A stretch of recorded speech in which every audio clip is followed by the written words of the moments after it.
नमस्कार, welcome to my channel. मैं हूं मनीषा। दोस्तों, आज की वीडियो बहुत ही हेल्पफुल होने वाली है। आज हम बात करेंगे श्रावणी अमावस्या के बारे में। जी हाँ दोस्तों, श्रावणी अमावस्या जो कि सावन के महीने में मनाई जाती है और इसे हरियाली अमावस्या के नाम से भी जाना जाता है, क्योंकि इस समय श्रावण के महीने में वर्षा ऋतु के कारण प्रकृति पूरी हरी भरी होती है, चारों तरफ हरियाली होती है। जो हमारे वृक्ष होते हैं, पेड़ पौधे होते हैं, नई नई कोपले लिए होते हैं और पूरा जो हमारा प्रकृति का वातावरण होता है बहुत ही सुहावना होता है। हरा भरा होने के कारण इसे हरियाली अमावस्या भी कहा जाता है और इस दिन हमें कुछ विशेष उपाय भी करने चाहिए। साथ ही अमावस्या तिथि पितरों के नाम समर्पित है, तो यदि आपके घर में पितृदोष है या फिर पितृदोष के कारण आपके घर में बेवजह कलह क्लेश होते हैं, बड़े यानी कि आपके घर विवाह योग्य सभी सदस्य हो चुके हैं और विवाह में विलंब हो रहा है, तो भी पितृदोष के लक्षण बताए जाते हैं। आपको योग्यता के अनुसार नौकरी व्यापार में सफलता नहीं मिलती है, तो भी पितृदोष के कारण बताए जाते हैं। इस तरह से यदि आप अमावस्या तिथि पर कुछ विशेष श्राद्ध तर्पण और दान पुण्य करते हैं तो आपके घर से धीरे धीरे पितृदोष समाप्त होता है। अमावस्या पर हमें क्या विशेष करना चाहिए, क्या दान करना चाहिए, किस देवी देवता की पूजा करनी चाहिए, कैसे हमें श्रावणी अमावस्या का दिन व्यतीत करना चाहिए, साथ ही इस दिन कौन से नक्षत्र हमें शुभ प्राप्त हो रहे हैं, अमावस्या तिथि कब शुरू हो रही है और कब होगी समाप्त, सभी जानकारी इस वीडियो में हम आपके साथ शेयर करने वाले हैं। तो वीडियो बहुत ही हेल्पफुल होने वाली है, आप इन तक बने रहें जिससे सभी जानकारी प्राप्त करके आप भी अपने घर श्रावणी अमावस्या के दिन कुछ विशेष उपाय, श्राद्ध तर्पण, कुछ दान करके अपनी आने वाली संतानों का भविष्य उज्जवल कर सकें, अपने घर में सुख शांति स्थापित कर सकें। चलिए देर न करते हुए वीडियो की शुरुआत करते हैं। और दोस्तों, आपने अभी तक हमारे चैनल को सब्सक्राइब नहीं किया है तो प्लीज़ सब्सक्राइब कर लें। वीडियो हेल्पफुल लगती है तो फैमिली फ्रेंडों में शेयर ज़रूर करिएगा और लाइक करना ना भूलें। आपके एक लाइक से हमारा उत्साह बढ़ता है, हमारा मनोबल बढ़ता है, तो ये करना कदापि ना भूलें।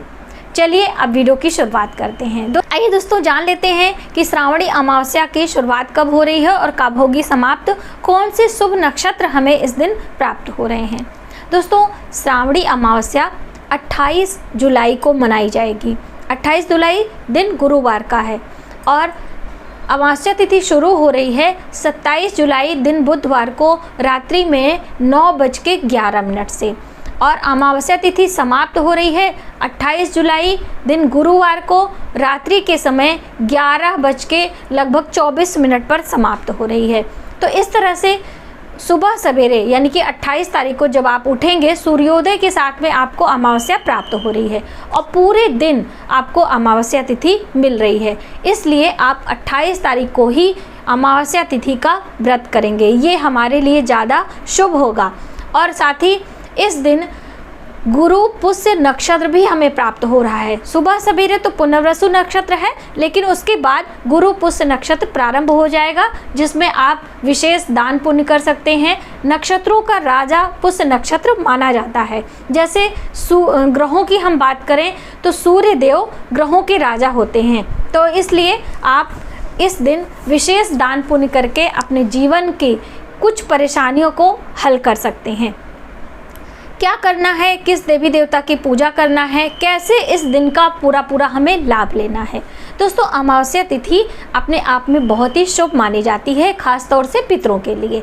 तो आपको सुबह सवेरे सूर्योदय से पहले आप उठ जाएं, अपने घर की साफ सफाई कर लें, अपने घर में स्नान करें। यदि आप पवित्र नदी में स्नान कर सकें तो बहुत ही उत्तम होता है, या फिर पवित्र जल, नदियों का जो जल होता है, आप स्नान वाले जल में मिलाकर अपने घर में भी स्नान कर सकते हैं।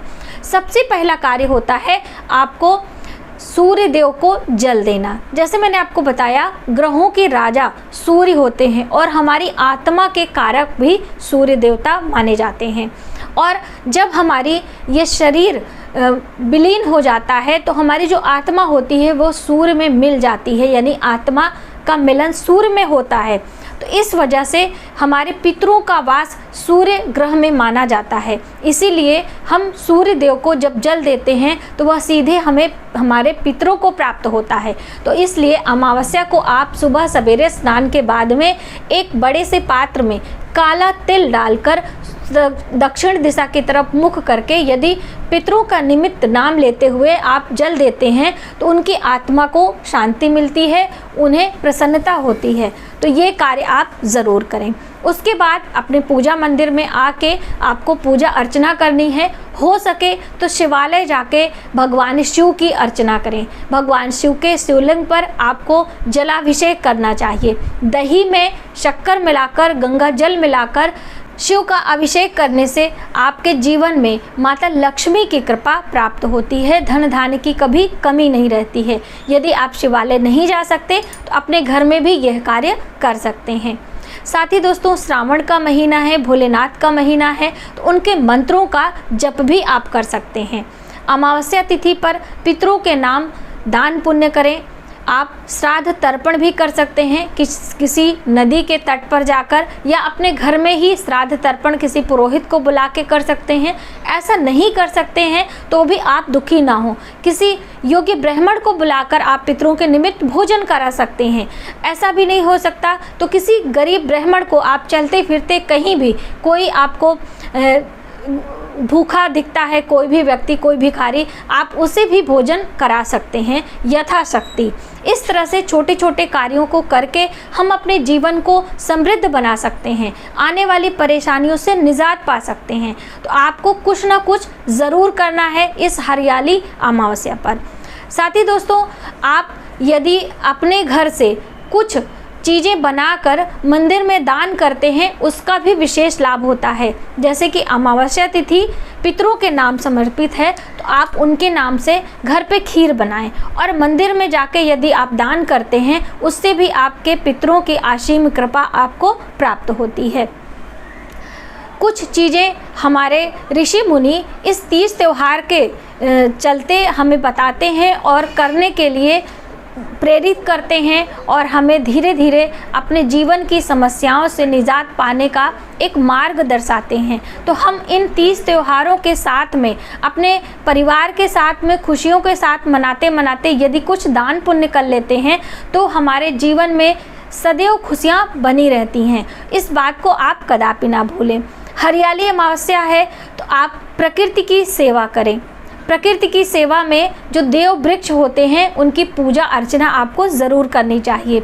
संध्या के समय किसी देव वृक्ष के नीचे आपको दीप दान ज़रूर करना है। वैसे तो अमावस्या तिथि पर पीपल वृक्ष के नीचे सरसों के तेल का या फिर तिल के तेल का दीप लगाना चाहिए। यदि आप पीपल का वृक्ष नहीं आपको मिलता है तो किसी भी देव वृक्ष में आपको तुलसी का जो पौधा होता है उसे देव वृक्ष कहा जाता है। आंवले का जो पेड़ होता है उसे भी देव वृक्ष माना जाता है। बट वृक्ष वृक्षों का राजा बट वृक्ष माना जाता है, तो आप बट वृक्ष के नीचे दीप दान कर सकते हैं। ऐसी मान्यता है कि बट वृक्ष के नीचे भगवान भोलेनाथ का वास होता है। इसीलिए आपने देखा होगा कि अमावस्या पर बट वृक्ष के नीचे सुहागन स्त्रियां अपने सुहाग की लंबी उम्र के लिए बट वृक्ष की परिक्रमा करती हैं और उनका पूजन करती हैं। तो यदि आप हरियाली अमावस्या के दिन बट वृक्ष के नीचे एक दीप दान करते हैं तो भी आपके सौभाग्य में वृद्धि होती है।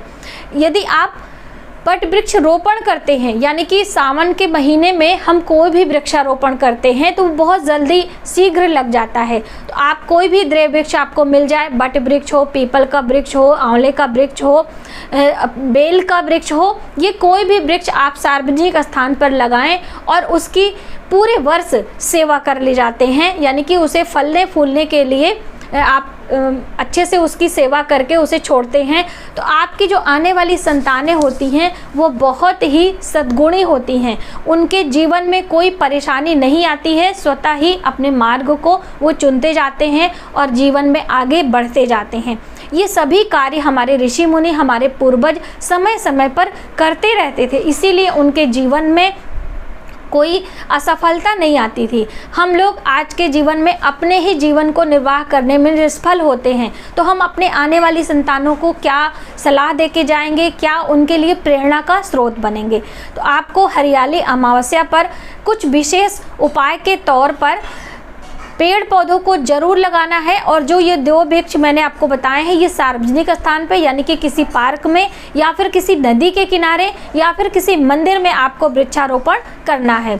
अभी इतनी जल्दी ये सभी चीज़ें संभव नहीं है, आप अपने घर में भी लगाकर कुछ बड़ा होने पर उसे मंदिर या पार्क में लगा सकते हैं। तो इस तरह से आप हरियाली अमावस्या के दिन कुछ ना कुछ विशेष दान पुण्य, गरीबों की सेवा आपसे जो भी बन पड़ता है आपको ज़रूर करना चाहिए। तो ये थी जानकारी कि हरियाली अमावस्या हमें कब मनानी है और इस दिन क्या क्या महत्वपूर्ण कार्य हमें ज़रूर करना है। तो आज की वीडियो में बस इतना ही। यदि हमारी जानकारी आपको थोड़ी सी भी हेल्पफुल लगे तो प्लीज़ हमारी वीडियो को लाइक करें, शेयर करें, सब्सक्राइब जरूर करें। नई वीडियो